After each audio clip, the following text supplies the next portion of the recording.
Baphomet was never born in darkness. It was dragged there.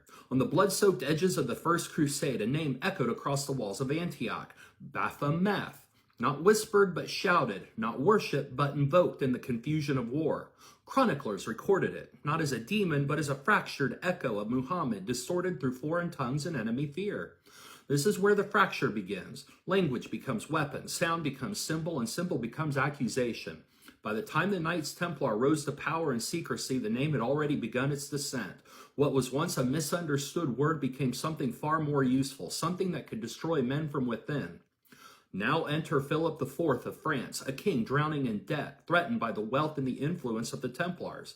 In 1307, he did not wage war, he performed a ritual of annihilation.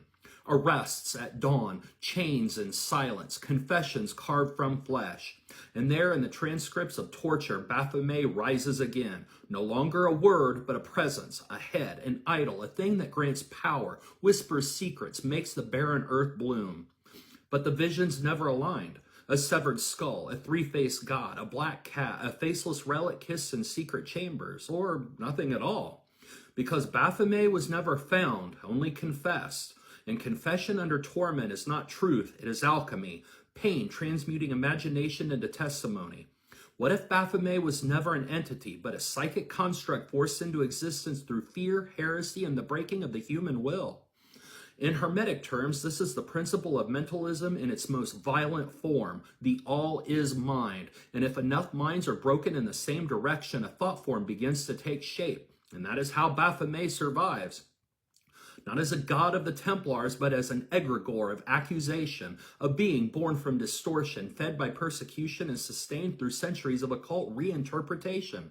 By the 19th century, occultists no longer feared Baphomet. They reclaimed it. The goat-headed figure, the torch between the horns, the union of opposites. This was not the Baphomet of the Crusades. This was something deeper, something hermetic.